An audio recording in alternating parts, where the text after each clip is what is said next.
Marty was always very instrumental in being able to be a special student. He had the expertise of, when we always divide him up into little groups to make projects that they would have. And Marty would always be the one that would be the chairman of it. I was coming by Marty's house one time. You know, the water was running on his front yard.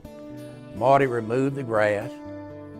He removed the topsoil. He put it in there, put it back on there and got it all together. So I was up there one time and I told Marty, I said, Marty, I give you an A+ for what you did on that front yard.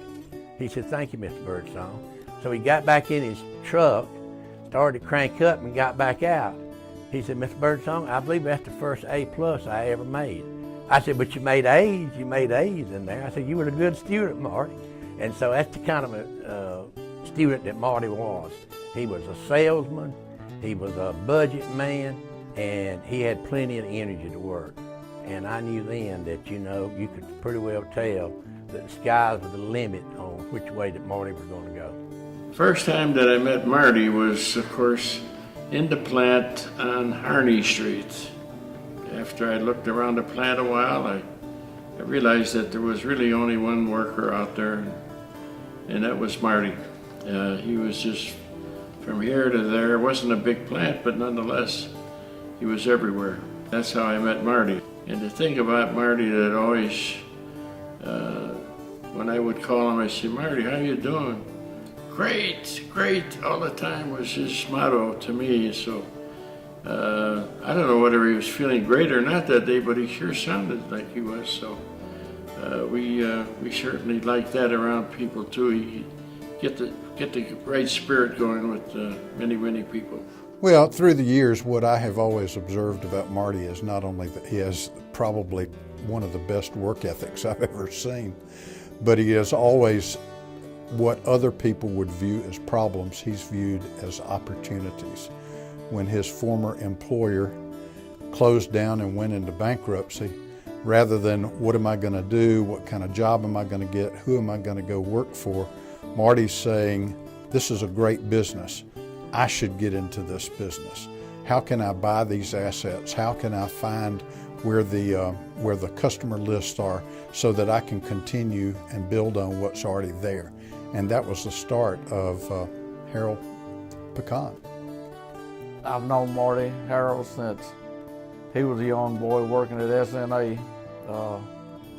Sometimes I saw him sweeping the floor back in them days, but most of the time he was loading up pecan bags. But anyway, we'd haul pecans in late in the evening and he'd be working after school, and he and I go back a long way. I shipped Harrell Pecan the first load of pecans they ever got one day, went into business because of my relationship. And he was starting up a new business, and a lot of folks in the pecan industry, they leery to stray off. I told Marty, I said, I'm gonna go with you. I said, Young Pecan wants me to buy pecans for him, who was the largest sheller in the world at that time. But I said, I'm gonna go with you, but wherever you go, you better carry me with you. So it's been a good relationship ever since. One of the things I remembered about him was after we had done this transaction with him, I walked in there one day and there he was in an Izod shirt inside the facility laying block, creating a separate room inside the big facility. And he didn't have a stitch of dirt or concrete on him whatsoever. All he was washed down in sweat, but he was as clean and immaculate as anybody could be. And I never saw anybody in an Izod shirt lay block. But what I knew about Marty was he came from a family who was limited on resources, that they had to make do with the best that they had. And so he learned a lot of lessons in that. And some people, and I thought about this later on, some people would say that's very unfortunate. But in truth, in reality, it was a godsend, because then he learned to work with what he had, and he also learned a trade. And in this particular case, Marty could do anything he wanted to do as far as making ends meet. Well, you know how competitive he is, and you know, when we first got together, we started playing golf. Marty had never played golf before, and when he started, went at it like a lion. Man, he was determined to be the best he could be, and he played. And to begin with, I was always beating him, and he didn't like that. So, but he kept getting better, he kept taking lessons, got to the point where he could beat me. And we never bet, but we would have bets with other people. But it got to the point where he bought this pacifier, and whenever one of us would lose to the other one would have to wear the pacifier on his golf bag until they beat vice versa. And anyway, it got to the point where he was beating me all the time, and it stayed on my bag for a long time. And I finally beat him, and he had to put the pacifier on his bag, and he was going on a business trip where he was going to play a lot of golf, and we were very adamant about it. You couldn't take it off for any reason while you had already lost.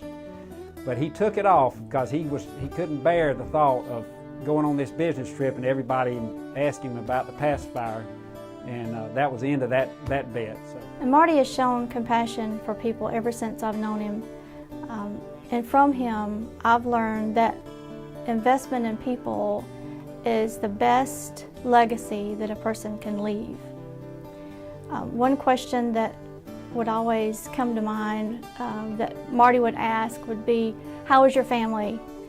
And he would always stop, no matter what was going on, he would always stop and find out how I was doing and how my family was doing. And that was important to me because it showed that he was interested in me as a person and that my life mattered, not just as an employee. I remember one time, and I will always treasure the moment, when I was in the hospital. My son had been born premature, and he came to visit me that day. And I could tell by the look on his face that he was concerned for me, and he was there to offer the words of encouragement. Yeah, Marty I mean, and I teach sometimes Chris, but now Chris have more experience, and I get experience for Marty too, a lot, and I still continue learning from him. And my person, I'm grow up a lot with him, a lot, and I still learning from him. We've had a wonderful relationship in the banking business and him being in the pecan business, and it really has been extra special for me, and I think so for Marty and his family as well. It's been a real blessing. He knew as much about, and probably still knows as much about, in spite of his other interests, the pecan industry as anyone. He did an awful lot for the pecan industry, just as he did an awful lot for our part of the world down here in Southwest Georgia and my community, Camilla and Mitchell County, and for the Planters and Citizens Bank as well. I first met Marty when I was 16 years old. I was working for my family in a cleaning plant at Clayshult Brothers, and he was buying pecans there, and he was going to load some trucks, and he was still at that time grading pecans himself when he would buy pecans. And I remember I was working there, and the trucks were late to pick up, and he wasn't real happy about it, and he asked me to go out and look for those trucks, and he was on the phone with a truck broker, and so that was the first time I ever met Marty. And after he'd been on the phone with the truck broker, they got there pretty quick, and at that time I knew that was probably somebody I really wanted to work for. Actually, my most memorable experience is probably after he sold his company to Golden Peanut and Tree Nut, and we had Thanksgiving dinner at my house.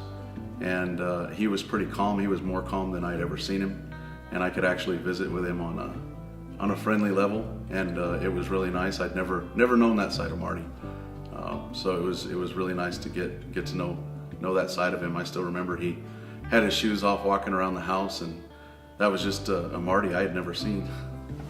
Marty had invited my family and I out to Georgia for spring break, so we went out there, wanted to see the shelling plant and tour some orchards and look at everything. And he lined up a alligator hunt with these depredation hunters, and the two guides, their name was Benny and Saigon.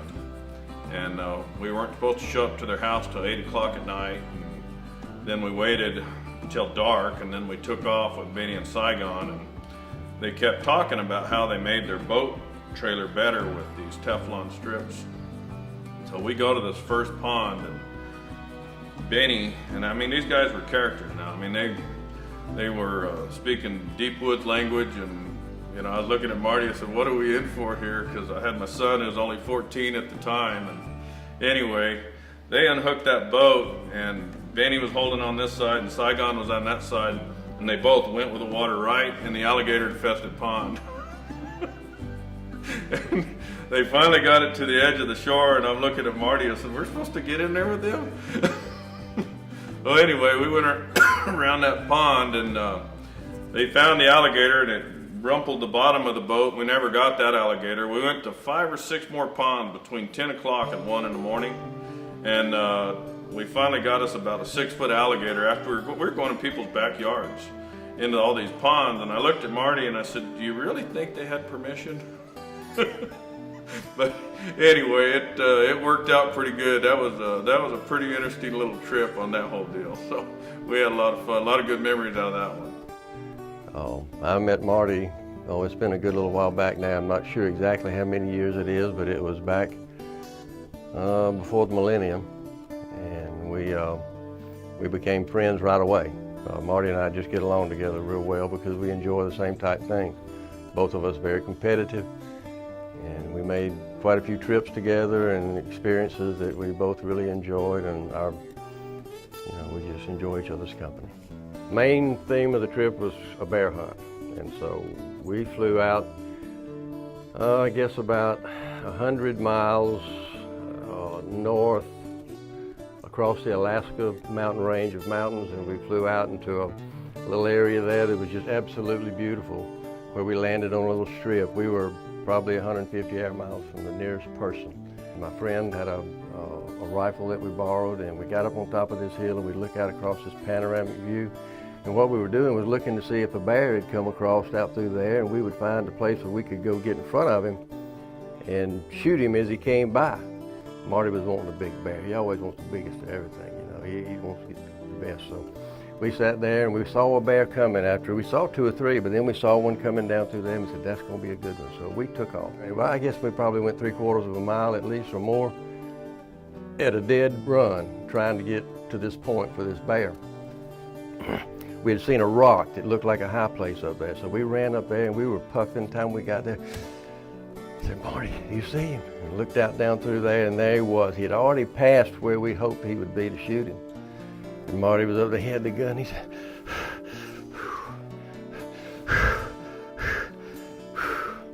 "He's too far. I can't shoot him. He's just too far away." And I said, "Marty, shoot the bear. Shoot, you came here to shoot a bear, shoot him." He said, "No, he's just too, give me that gun, you know." So I took the gun away from him. I leaned it up there and put it up above that bear a little bit, you know, and just shot. And when I did the recoil, I couldn't tell, but Marty said, "I think you hit him. I think you hit him." I said, "Why?" And he said, "Well, because he twirled around." And I said, "Well, shit." And I was just puffing too, because we were both tired standing up there. And he said, "Let's wait a few minutes, then we'll go down there and see what we got." But we got down there to the spot where we thought the bear was, and lo and behold, we found some blood. So we had a wounded bear out there. And I said, "Marty, we got to go find him. We got to go find this bear." He said, "I know it." And I said, "And I got the gun. You hadn't got a gun." And he said, "Yeah, I thought about that, you know." I said, "Okay, so you stay right here with me. Stay behind me. We got this wounded bear. Here it is, it's getting darker." You know, so we started walking there, following that blood trail.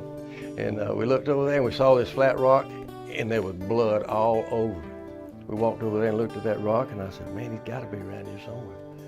Looked around and looked off in the distance, and I said, "Marty, I see him. There he is, right over there." Marty said, "Where? Where?" "Right over there. He's right over there." He said, "Shoot him again." I said, "I don't think he's moving, Marty." I looked at him through the scope. He ain't moving. I think he might be dead. So we walked over there towards the bear and got closer and closer. You know, you got up to him. This is kind of a nervous time too, because you never know with a wounded bear. I poked him 2 or 3 times. The bear didn't move. And I said, "Marty, I think he's dead." Marty said, "Well, we got to clean him. Yeah, and get this skin, you know, off of this thing." So we turned him over and looked. When we turned him over, good grief, man, I had shot his gonads slap off. I said, "Oh man, that's an awful way to go, you know." Marty looked at him, he's just shaking his head, and I said, Marty, I think I know what happened. Marty said, what do you mean? I said, this bear came up on that rock back there a while ago where all that blood was, looked up between his legs and saw that his gonads was gone. He said, life ain't worth living, and just crawled over here and died. When he was much younger, he was kind of a daredevil. And he still is to some extent, but when we were kids, we would go stay with him every other weekend, and every other weekend was a blast. We would ride four-wheelers and jet skis, and he was a hard worker, and he always made time for us, and I think it's extremely important, and it makes me respect him all the more. But if you knew the amount of four-wheeler crashes and jet ski crashes that we had, you would definitely be surprised that we're all still alive and in one piece. If you've been around Dad for a long period of time, you know Dad has these sayings or quips, and me and my brothers have always called them Martyisms. And one of my favorite Martyisms is deal from strength. And anytime I was going through something with a person, with a colleague, or going through a situation at work that I couldn't quite figure out the solution to, Dad would say, deal from strength. He believed that everybody has strength, everybody has value, and he knew how to capitalize, how to find their value, find their strength, and then capitalize on that strength. Dad always taught us, or Dad always believed that every person has value, and he's made a believer out of me as well. So Dad started working us in the plants at a very early age. I was about 11 years old when I started helping out in the bagging room, picking up excess film and taking it to the trash and sweeping any spilled pecans off the floor. And you know, Dad's philosophy for us, well, for me and my brothers, always was that if we ever wanted to be managers or be key players in his business, that we had to learn every single position in the company, and the only way to learn the company from the ground up is to work every position. And he literally had us do that until eventually I became the general manager at our El Paso, Texas facility at the age of 23 years old. I really appreciated all those years because it helped me learn the plant from the ground up. And today I know, you know, every position in that plant. I know how long it takes to erect a box, how long it takes to fill a barrel from the crackers, you know, how long it takes to dry a barrel of pecans on the dryers.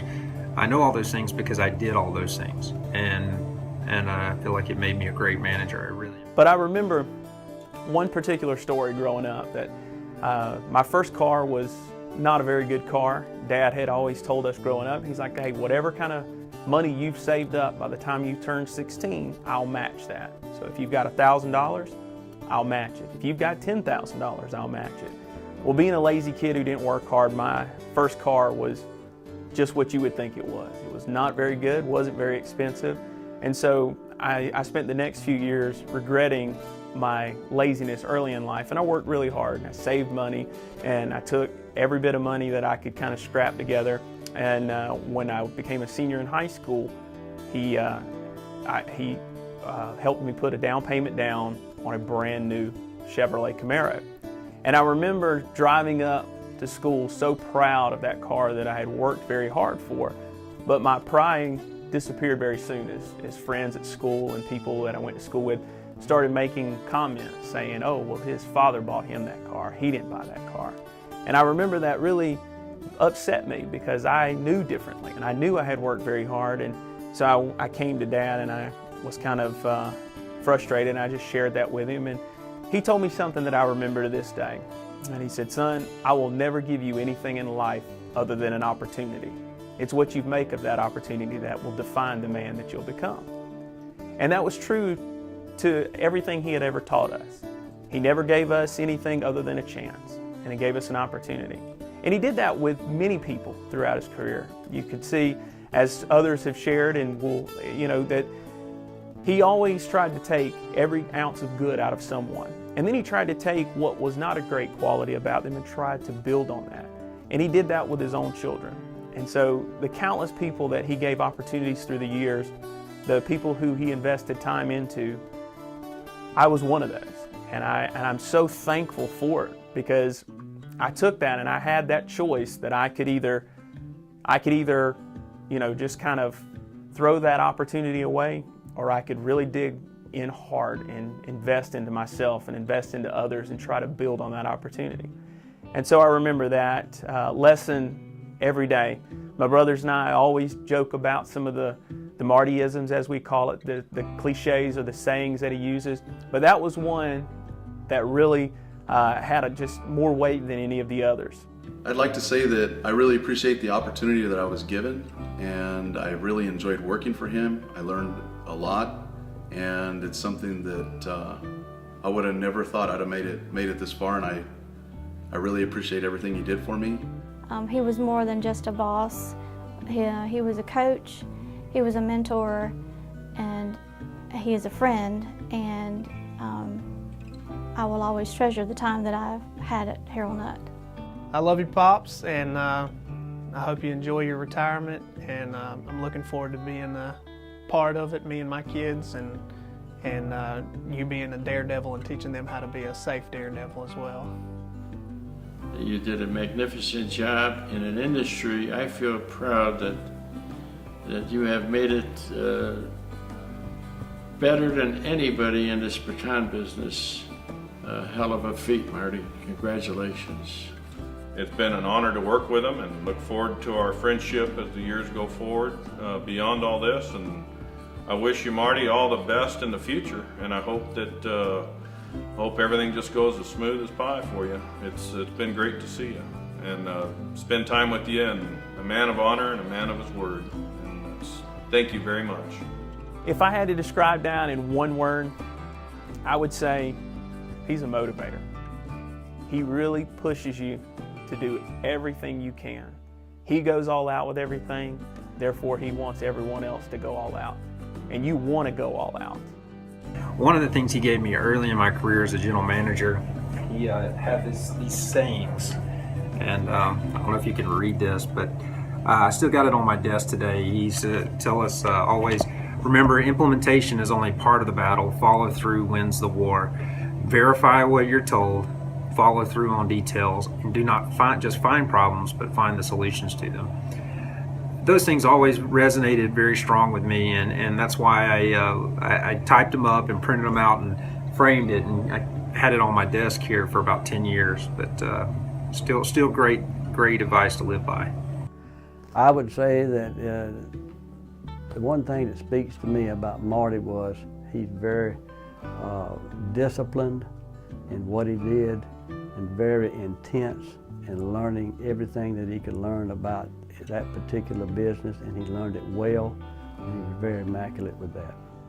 I said, Marty, what are you going to do? Well, I'm taking flying lessons. I am going to fly. I am going to fish. I am going to do this. And Marty's staying as busy now as he has ever been. And I don't ever expect Marty to slow down. Marty's going to do everything at 110%. He deserves to have, retire, have a good time. He's always had a good time. Now he worked hard and he played hard, and I hope he enjoys his retirement. I'm sure he will, and because he's always known how to have fun. I don't see him retired. He's got too many ideas and too many things he wants to do. I give him a couple of years and he'll probably be into something. Well, you need to come to Camilla to see us more often. I would like to wish Marty well, because retirement is just part of it. As you move on and you get involved in volunteer work, Marty, kind of like I was. I come out of the post office, they said, you retired. And I tell them, I said, nope, didn't retire, just switched horses. I'm running the racing. That's what you're going to probably do, Marty. You're just going to switch horses and get into volunteer. And guess what? We're going to wonder how we ever worked and do what we're doing now on that. And Marty, it was a pleasure having you, pleasure knowing you, and I wish you the best of luck in the future of what you do. I've enjoyed every minute with him. He's a first-class fellow, and I consider him to be one of my very best friends.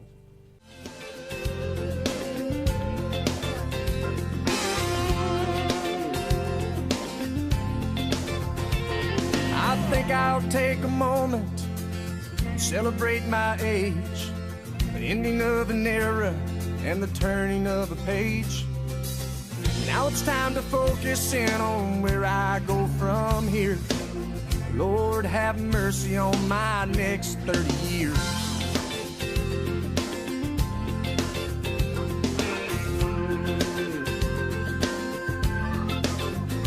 In my next 30 years, I'm gonna have some fun. Try to forget about all the crazy things I've done. Maybe now I've conquered all my adolescent fears, and I'll do it better in my next 30 years. My next 30 years, I'm gonna settle all the scores, cry a little less, laugh a little more, find a world of happiness without the hate and fear, figure out just what I'm doing here in my next 30 years. Here we go.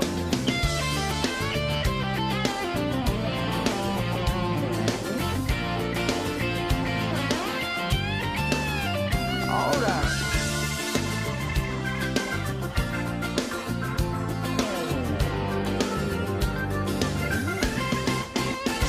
For my next 30 years, I'm gonna watch my weight, eat a few more salads and not stay up so late, drink a little lemonade and not so many beers. Maybe I'll remember my next 30 years. My next 30 years will be the best years of my life. Raise a little family and hang out with my wife. Spend precious moments with the ones that I hold dear. Make up for lost